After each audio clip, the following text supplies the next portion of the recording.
faedah berkenaan dengan syariat zakat.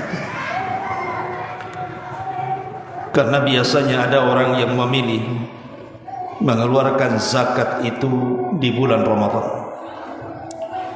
tentu karena mengingat pahala yang berlipat ganda di dalamnya, sehingga banyak kaum muslimin yang kemudian memilih waktu haulnya itu dipertepatkan dengan bulan Ramadan. Namun yang ingin saya jelaskan adalah,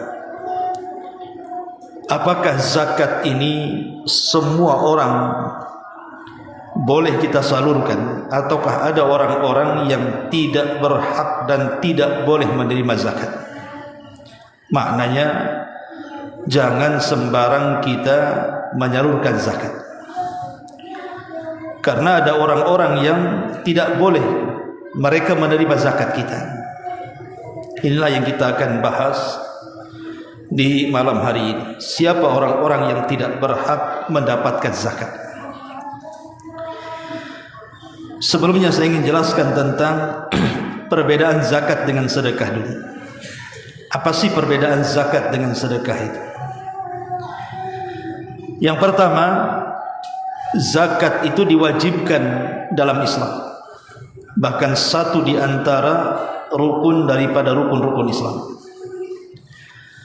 Adapun sedekah tidak wajib. Sedekah itu tidak diwajibkan. Artinya sedekah itu kita keluarkan karena kerelaan. Ini yang pertama. Yang kedua, zakat itu ada namanya haul dan nisab. Haul itu harus 1 tahun, dan nisab itu ada kadarnya. Seperti namanya zakat mal itu setara dengan 84 gram emas, kemudian dikeluarkan 2,5%. Adapun sedekah tidak. Sedekah itu kapanpun kita keluarkan tidak ada masalah, dan berapapun kita keluarkan tidak ada masalah. Semakin besar tentu semakin baik. Kemudian yang ketiga, zakat itu diberikan kepada golongan-golongan tertentu yang sudah termaktub dalam surah At-Taubah 60. Jadi ada orang-orang tertentu yang memang sudah dikhususkan di dalam Al-Quran para penerima zakat. Tapi kalau sedekah ini tidak, siapapun bisa menerimanya. Apakah yang termasuk dalam kategori 8 asnaf dalam At-Taubah 60 ataupun yang lainnya? Kemudian yang nomor 4, barang siapa yang mati atau meninggal dunia dan dia punya zakat, punya hutang zakat, maka ahli warisnya harus membayarkannya. Berbeda dengan sedekah, maka tidak wajib ahli waris untuk membayarkan sedekahnya. Kemudian yang nomor 5, orang-orang yang tidak mau bayar zakat itu terancam dengan azab. Nanti saya jelaskan bagaimana Allah Subhanahu wa taala mengancam orang-orang yang tidak mau bayar zakat. Bahkan di zaman Abu Bakar Siddiq radhiyallahu anhu, orang-orang yang mereka tidak mau bayar zakat sampai ke taraf mengingkari kewajibannya diperangi. Sampai-sampai Umar bin Khattab mengatakan kepada Abu Bakar, "Kenapa engkau memerangi orang yang mengucapkan kalimat la ilaha illallah?" Maka Abu Bakar mengatakan, "Tetap siapapun yang membeda-bedakan salat dengan zakat tetap aku perangi. Tapi sedekah kan tidak terancam dengan azab. Antum tidak sedekah tidak ada masalah, tapi tidak dapat pahala kan begitu. Tapi tidak terancam dengan azab." Kemudian yang nomor 6, bahwa zakat itu tidak boleh diberikan kepada al-usul wal furu'. Maksudnya usul itu kepada orang-orang yang wajib kita nafkahi, seperti bapak kita, ibu kita, kakek kita, buyut kita ke atas. Atau kepada usul, kepada furu'. Furu' itu artinya ke bawah, anak kita, cucu kita. Karena mereka memang wajib kita zakat, tidak wajib kita berikan nafkah kepada mereka, maka tidak wajib zakat kepada mereka. Tapi kalau sedekah tidak ada masalah. Sedekah kepada ibu, sedekah kepada ayah tidak ada masalah. Ini yang nomor 6. Kemudian nomor 7, zakat tidak boleh diberikan kepada orang kaya. zakat tidak diberikan kepada orang kaya ataupun kepada orang yang al-qawi al-muqtasib, dia sanggup bekerja. Karena zakat itu juga di antara asnafnya adalah kepada para fuqara, orang-orang yang fakir. Kemudian kalau sedekah tidak ada masalah. Kemudian yang nomor 8, bahwa al-afdalu fi zakat, jadi seafdal-afdalnya dalam zakat itu adalah tu'khadu min aghniya'il balad faturaddu ala fuqara'ihim. Zakat itu diambil dari orang kaya tempatan dan disalurkan kepada orang miskin tempatan. Jadi sebaiknya zakat jangan dikeluarkan. Kalau kita bekerja di Batam, ya diberikan kepada orang miskin Batam. Tapi kalau sedekah tidak ada masalah. Antum kirim ke kampung tidak ada masalah. Itu afdal. Ini juga di antara perbedaan yang nomor 8. Kemudian yang nomor 9, zakat tidak boleh diberikan kepada orang kafir ataupun orang musyrik. Zakat tidak boleh, kecuali mungkin mereka mu'allaf qulubuhum, untuk dilembutkan hatinya. Tapi kalau sedekah boleh dalam bentuk hadiah. Umpamanya kita menyembelih kurban, sepertiga kurban ini dihadiahkan kepada tetangga kita yang kafir, tidak ada masalah, untuk memperindah Islam gitu ya. Ini juga di antara perbedaannya. Dan yang ke-10, tidak boleh zakat ini diberikan kepada pasangan. Kalau sedekah tidak ada masalah. Umpamanya istrinya kaya, suaminya miskin, istri ingin bersedekah kepada suami ngasih modal, tidak ada masalah. Tapi kalau zakat tidak boleh. Inilah perbedaan antara zakat dan sedekah. Adapun orang-orang yang tidak boleh diberikan zakat, jadi ada orang-orang itu dilarang, antum tidak boleh memberikan zakat kepada mereka, baik zakat mal atau zakat fitrah. Nanti sebentar lagi ada zakat fitrah. Hati-hati antum kalau menyalurkan zakat fitrah, baik secara langsung kepada personnya atau diberikan kepada amilnya. Amil pun harus hati-hati memberikannya. Siapa yang tidak boleh mendapatkan zakat itu? Pertama, alun Nabi sallallahu alaihi wasallam wa Bani Hashim, keluarga Nabi sallallahu alaihi wasallam. Keluarga Nabi sallallahu alaihi wasallam tidak boleh diberikan zakat. Kenapa demikian? Karena zakat itu hakikatnya adalah harta kotor yang kita keluarkan. Dan keluarga Nabi sallallahu alaihi wasallam tidak boleh memakan harta kotor. Makanya Nabi sallallahu alaihi wasallam mengatakan, inna hadhihi sadaqat innama hiya awsahun nas wa innaha la tahillu li Muhammadin wala li ali Muhammadin. Sesungguhnya sedekah ini, baik zakat ataupun sedekah, tidak sebuah kotoran dari harta-harta manusia, dan tidak halal bagi Muhammad dan keluarganya menerima zakat ataupun sedekah. Tidak boleh, kecuali mereka menerima hadiah boleh. Seperti kasusnya Salman Al-Farisi radhiyallahu anhu ketika dia hendak masuk Islam. Dia melihat Nabi sallallahu alaihi wasallam, kemudian dia teringat dengan ramalan pendetanya tentang ciri-ciri Nabi sallallahu alaihi wasallam. Salah satunya adalah dia tidak menerima sedekah dan hanya menerima hadiah. Ketika diberikan sedekah Rasul menolak, ketika diberikan hadiah Rasul menerimanya. Makanya kalau antum ingin mengetes sama Habib-Habib itu yang ngaku turunan Nabi itu, kasih saja zakat, kasih sedekah. Kalau menerima, ini palsu Habibnya nih. Karena keluarga Nabi tidak dapat zakat dan sedekah. Kalau dia tolak, berarti mungkinlah kan gitu ya, hadiah. Tapi jangan kasih sedikit, kasih banyak. Kasih 100 juta, ini sedekah. Mikir dia kan, terima enggak? Terima kan itu. Masyarul muslimin yang dimuliakan Allah Azza wa Jalla, ini yang pertama. Yang kedua, li ashasil muqtasibun, bagi anak-anak muda yang masih bisa bekerja. Jadi anak-anak muda yang masih bisa bekerja, maka mereka tidak layak dapat zakat, baik zakat mal atau zakat fitrah. Karena ada hadis Nabi sallallahu alaihi wasallam yang mengatakan dalam hadis Abi Hurairah radhiyallahu an, Rasulullah SAW mengatakan, la tahillu sadaqatu li ghani wala dhi mirratin sawi. Kata Nabi sallallahu alaihi wasallam, tidak halal, artinya haram, sedekah itu diberikan kepada orang kaya dan orang yang sehat, kuat badannya. Mirratis sawi ini dalam bahasa Arab artinya orang yang al-qawi sahihul badan, yang kuat, yang sehat badannya. Enggak boleh kita berikan zakat kepada mereka. Mereka bisa bekerja masalahnya. Jadi orang-orang ini, tapi mereka itu miskin, Ustaz.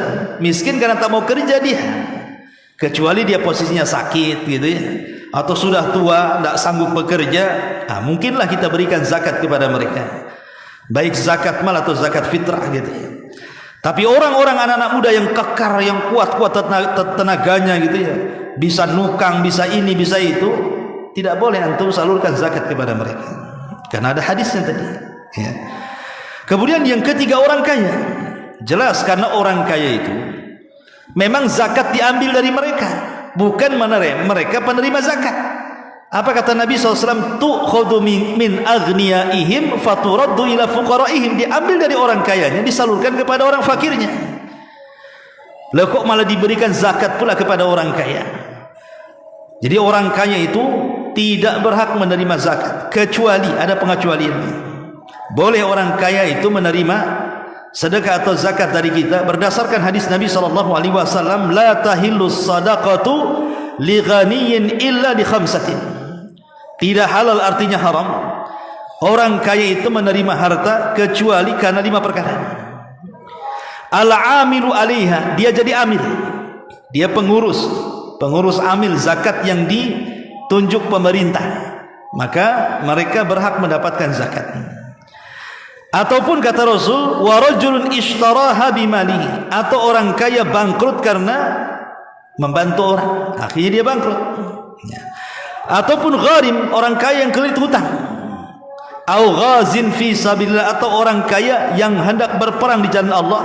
Au miskin tasaddaqa alaihi fa uhdiya minha li ghani, ataupun orang miskin yang menerima zakat kemudian dia menghadiahkan kepada orang kaya, maka boleh orang kaya menerima harta seperti ini. Tapi dasarnya orang kaya itu tidak berhak mendapatkan zakat.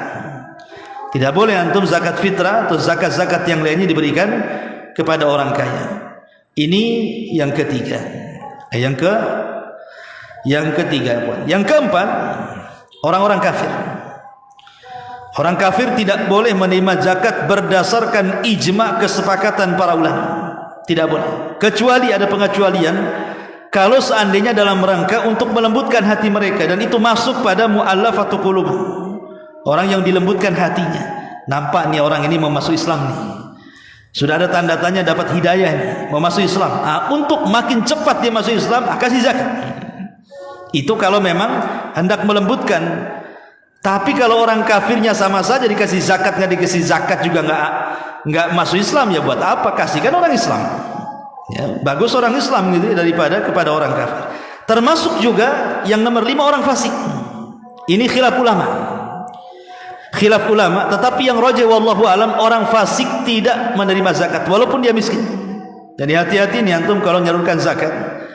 Nampak tuh di pojok sana itu miskin, susah, tapi sholat pun tidak, judi kencang, adu ayam ya, dan itu. Ini buat apa? Kecuali kalau kita niat untuk anak-anaknya, karena dosa bapaknya kan tidak mungkin mengalir ke anak-anaknya. Jadi kita ngasih zakat itu untuk anak-anaknya saja, bukan untuk orang tuanya. Sebab dikhawatirkan kalau kita berikan zakat kepada orang fasik, nanti digunakan untuk kefasikannya. Itu namanya menolong dosa namanya. Maka tidak boleh. Wala ta'awanu 'alal itsmi wal udwan, kata Allah. Jangan tolong menolong di atas perbuatan dosa dan juga permusuhan.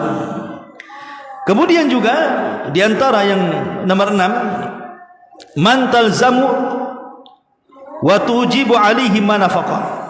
Orang-orang yang memang mereka kewajiban kita memberikan nafkah kepada mereka. Tadi saya sudah jelaskan tentang perbedaan zakat dan sedekah. Lah di antara asnaf atau orang-orang yang tidak boleh mendapatkan zakat adalah orang-orang yang memang mereka berada di lingkungan kita dan memang wajib kita berikan nafkah kepada mereka, seperti istri kita, anak kita, orang tua kita. Itu sudah kewajiban kita memberikan nafkah kepada mereka, maka kita tidak boleh zakat kepada mereka karena kewajiban kita gitu. Kalau zakat kan setahun sekali, kalau nafkah kan tiap hari. Makanya kemudian orang-orang seperti ini tidak boleh mendapatkan zakat. Kemudian yang nomor 7, orang yang sudah meninggal. Ini menjadi khilaf para ulama. Apakah orang yang sudah meninggal itu kita boleh menzakati mereka atau tidak? Memang ala ikhtilaf al ulama wallahu alam. Tetapi pendapat yang kuat wallahu alam, maka zakat itu tidak disalurkan kepada orang meninggal. Tetapi kalau ingin disalurkan kepada orang meninggal dalam bentuk sedekah, pahalanya maksudnya ya. Karena Nabi SAW menjelaskan tentang seseorang sahabat yang mengatakan, kalau aku bersedekah untuk ibuku yang sudah meninggal, apakah sampai? Kata Rasul, sampai. Dan inilah amalan yang sepakat. Jadi pahala yang mengalir kepada orang mati yang disepakati cuma 2. Selebihnya diperselisihkan para ulama. Pertama doa, yang kedua sedekah. Kalau antum berdoa dipastikan sampai. Kalau antum sedekah dipastikan sampai. Tapi yang lainnya diperselisihkan para ulama, seperti baca Quran untuk orang meninggal, umroh untuk orang meninggal, haji untuk orang meninggal, dan begitu seterusnya, atau puasa. Ini diperselisihkan para ulama. Tapi yang disepakati cuma 2, doa dan sedekah. Tapi zakat diperselisihkan para ulama. Ini juga diantara orang-orang yang tidak boleh menerima zakat. Berarti di sini ada 7 kelompok orang-orang yang tidak menerima zakat. Tapi sebagai akhir, nasihat terakhir adalah dalam hadis Nabi SAW. Nabi SAW mengatakan, likulli ummatin fitnah wa fitnatu hadil ummah al. Setiap umat ini kan punya fitnah, dan fitnahnya umatku adalah harta. Zakat sedekah itu bagian daripada fitnah harta. Bagaimana tidak dikatakan fitnah harta? Coba bayangkan antum berangkat pagi mencari harta, keringat bercucuran, kepala di atas. Ya memang kepala di atas, mungkin bahasanya kaki di atas kepala di bawah, saking rajinnya antum bekerja. Ketika antum sudah lelah letih mencari harta dan sudah terkumpul hartanya, tiba-tiba kemudian disuruh memberikan harta kita ini kepada orang yang tidak ada sangkut paut dengan pekerjaan kita. Dia tidak membantu kita, tidak ngasih modal dengan kita, kadang tidak kenal pun. Tiba-tiba kita disuruh kasih pula harta itu kepada dia. Itu kan ujian namanya. Sanggup gak kita memberikannya? Makanya kemudian zakat, sedekah itu bagian daripada ujian harta. Kalau kita sanggup kemudian melewati ujian ini, berarti Allah Subhanahu wa taala akan memberikan hadiah besar. Karena pahala sedekah itu luar biasa, baik di dunia ataupun di akhirat. Makanya kenapa orang yang pertama kali meninggal dunia, angan-angan pertama yang kalau seandainya dia hidupkan kembali ke dunia itu apa? Fa as-saddaqa wa aku minas salihin. Kalaupun aku hidup kembali, paling aku ingin sedekahkan semuanya. Ingin disedekahkan. Karena terkadang coba ada orang yang meninggal ketika hidup dia tidak bersedekah, tidak zakat. Berarti dia membawa harta haram kan? Dia harus bertanggung jawab. Sementara harta itu menjadi ahli waris. Bagi ahli waris harta itu halal. Walaupun orang tuanya mencari dengan jalur yang haram. Ini orang tua nih cari harta dengan cara haram, atau harta itu caranya halal, tapi kadang tidak disedekahkan, tidak dizakatkan, artinya menjadi haram kan? Tapi kalau sudah menjadi warisan, ahli waris itu mendapatkan dengan cara halal. Coba bayangkan, orang yang mencarinya sedang diazab di kuburan, orang yang mendapatkan warisannya dia enak-enak saja dengan hartanya karena tidak ada dosa bagi mereka. Akalnya di mana kan begitu? Kita yang lelah letih cari harta, tapi kemudian di dalamnya ada hal yang diharamkan, kita pula diazab. Sementara ahli waris kita enak-enak saja dengan harta kita. Dari sini kata Nabi SAW, maluka ma akalta fa afnaita wa ma labista fa ablaita wa ma tasaddaqta fa abqaita. Hartamu yang kau makan habis, yang kau pakai usang, yang kau sedekahkan itulah yang akan menjadi bekal kita di akhirat. Subhanakallah bihamdika asyhadu an la ilaha illa anta astaghfiruka wa atubu ilaik. Allahu ta'ala. Assalamualaikum warahmatullahi wabarakatuh.